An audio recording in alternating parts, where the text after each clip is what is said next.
It was already something that I had an interest in, something that I wanted to do. I had spoken to a lady that was coming in for a voiceover. This was a few years ago. And she said, yeah, back in the day, I used to narrate audiobooks. And I said, that's something I've always been interested in. And I asked her more questions about it. And she flat out said to me, it's not really good for everybody because it takes so long. The process takes so long. And that one comment stuck in my head, and I never looked into it anymore because this was somebody that had done it before. So when I found out about the course through Dan O'Day, I perked up and I said, ooh, this is Dan O'Day. It's audiobooks. I've already been interested in audiobooks. I'm going to give this a look and see what Dan and David have to say about this. When I went into the class, I expected the editing to be still quite complicated. I expected I was going to sort of have, very mild panic attacks every time it came to edit something. Honestly, as we went through that particular part of the class, I couldn't believe how easy it was. I couldn't believe how simple it was, how straightforward it was. The editing method has not only sped up my audiobook narrating, it's actually taken masses of time off my regular work, voiceover work that I do. I wouldn't dream of doing any piece of audio work, whether it's my on hold or it's any other kind of work that I do, without using this particular method of editing. It's so much simpler. When I've talked to people in narration who do audiobooks, the one common denominator that a lot of them talk about that is a negative of recording audiobooks is the editing and mastering process. The way that David and Dan teach this editing and mastering process, I promise you, you will be so glad that you follow those instructions and do it yourself and don't farm it out and don't pay someone else to do it, because it really is that easy.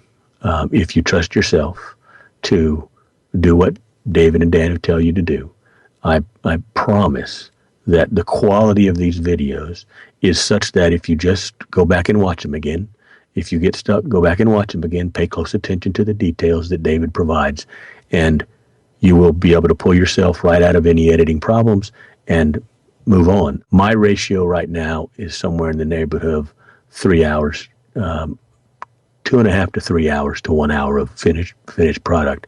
And most people will tell you it's 6 to 8 hours for 1 hour of finished hour. Before I started the class, I was a little bit worried.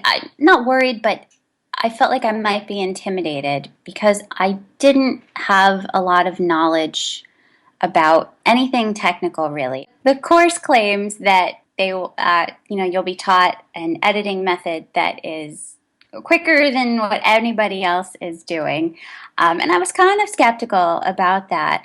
But it really is so simple. If you follow the method, you record, and when you mess up, you use the stair-step method.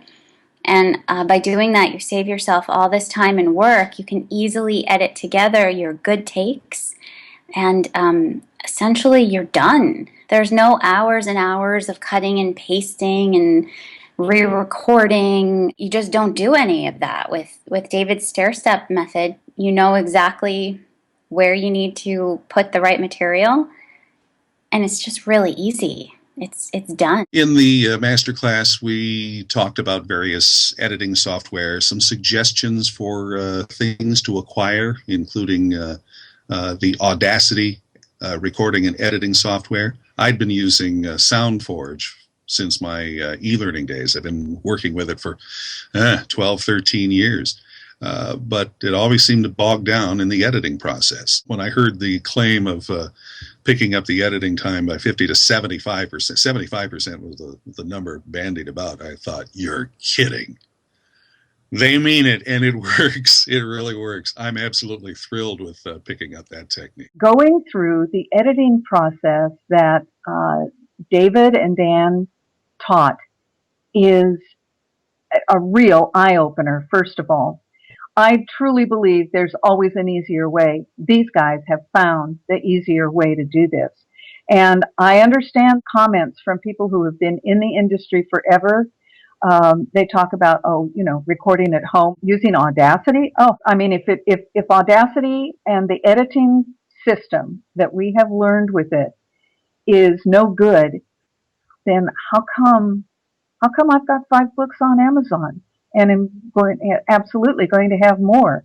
Why are so many people in the master class getting their books up there and getting rave reviews? The editing process was sort of this vague thing before I took the class. I didn't understand how to edit really anything. And I had seen my husband edit on Final Cut Pro, and I was like, no way, that's just way too complicated. So I was very nervous, but the editing process was really simple, and the recording and the editing and the producing process was really simple. And the special technique that David has to edit is, amazing. It's fast, it's easy, it's fun, and I can put together an audiobook in way less time. I've actually gone onto the ACX website since recording audiobooks, and they have advice on how to record and edit audiobooks. They had a video blog of it or something like that I watched, and it required creating this QC sheet where you had to go through and mark down the times of the different ones you liked, and you had to go back and all this stuff. And I was like, what? That is not what we do with the David Lawrence process. It's so easy and quick that I can't even believe it. It takes me no time at all to edit my work.